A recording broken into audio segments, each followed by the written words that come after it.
O voo VASP-168 era uma rota comercial doméstica, ligando o aeroporto de Congonhas, São Paulo, ao aeroporto Pinto Martins, em Fortaleza. Em 8 de junho de 1982, um Boeing 727-200, com prefixo Papa Papa Sierra Romeo Kilo, foi o escolhido para fazer aquela rota. O trajeto, que contava com uma escala no Rio de Janeiro, tinha tudo para ser mais um voo de rotina do experiente comandante Fernando Paiva, de 43 anos, que já acumulava mais de 15.000 horas de voo.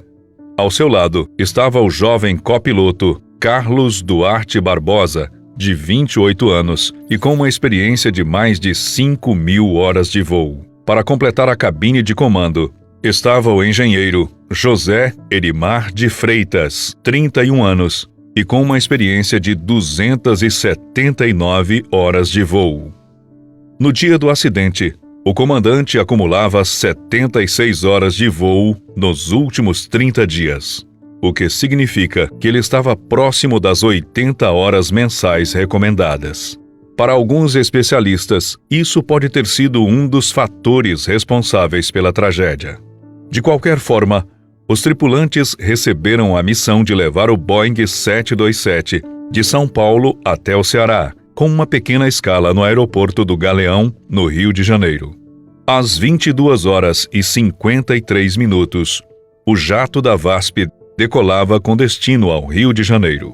Ainda no Rio, o avião recebeu mais pessoas, somando um total de 128 passageiros e 9 tripulantes, totalizando 137 pessoas a bordo do Boeing. E às 12 horas e 12 minutos da noite, o 727 deixava o solo carioca, com destino à sua rota final, o Ceará. A viagem seguia tranquilamente o seu trajeto e até aquele momento, tudo ocorria dentro do esperado. O clima naquele dia estava limpo, sem grandes formações de nuvens e com uma visibilidade adequada para o voo. Mesmo com todos esses fatores positivos, os problemas começaram a surgir quando a tripulação se preparava para pousar cerca de 225 quilômetros de distância da capital cearense. Naquele momento, o comandante fez contato com a torre de controle e solicitou autorização para começar a descer.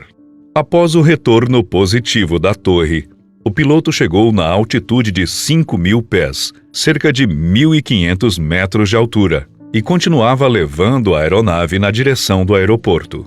O problema é que o comandante não se deu conta da presença de uma grande formação rochosa no meio do caminho, conhecida como Serra da Aratanha. Às 2 horas e 45 minutos da madrugada, infelizmente, o piloto não percebeu o morro a tempo de desviar, e o Boeing chocou-se violentamente contra a serra e seus destroços se espalharam no meio da vegetação. Todos os 137 ocupantes da aeronave perderam a vida na hora. O impacto foi tão forte que foi ouvido pelos moradores de Pacatuba e regiões próximas. Alguns afirmam que sentiram um tremor no momento do acidente. Assim que o dia amanheceu, várias pessoas começaram a se aglomerar na serra, tentando encontrar a origem do estrondo que acordou toda a cidade.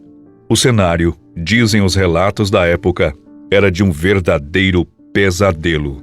O impacto do Boeing com a vegetação fez com que a aeronave ficasse em pedaços, espalhando destroços, partes das vítimas e pertences pessoais.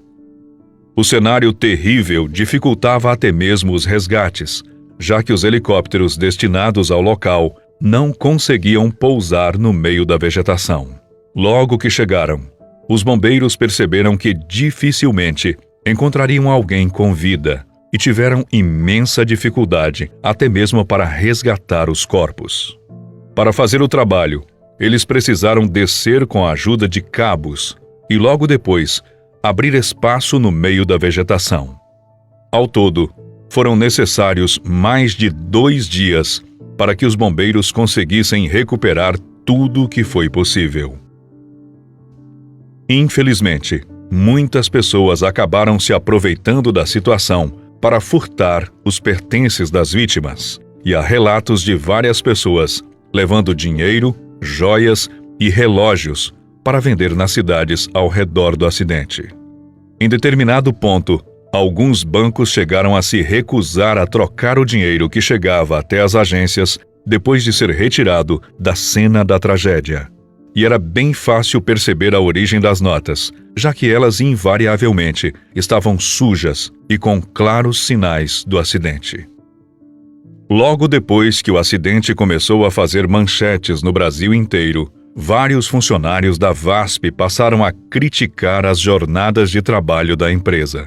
De acordo com os profissionais, a companhia pagava salários abaixo da média para aquela época e obrigava os pilotos e demais funcionários a cumprirem jornadas exaustivas. A imprensa também ressaltou que aquele era o segundo acidente da VASP em um curto período de 15 dias, o que levantava suspeitas na diretoria da empresa. Muitas pessoas começaram a culpar a VASP pelo acidente, dizendo que o piloto provavelmente estava cansado demais.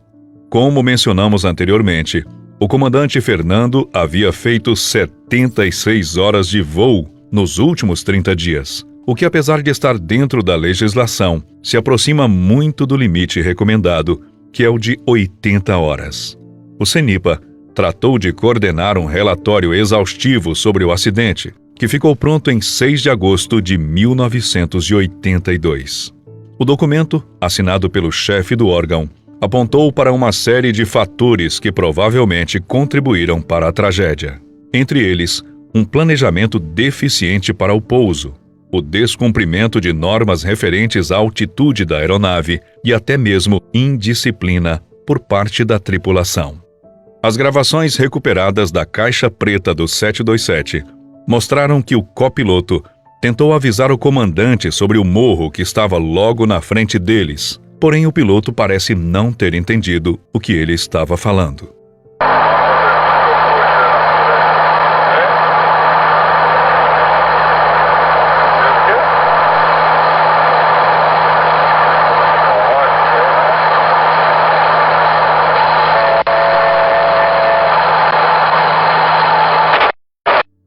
O relatório fez algumas recomendações às companhias aéreas, fazendo com que as mesmas oferecessem melhores cursos e treinamentos para seus funcionários, principalmente no que diz respeito à execução de procedimentos operacionais.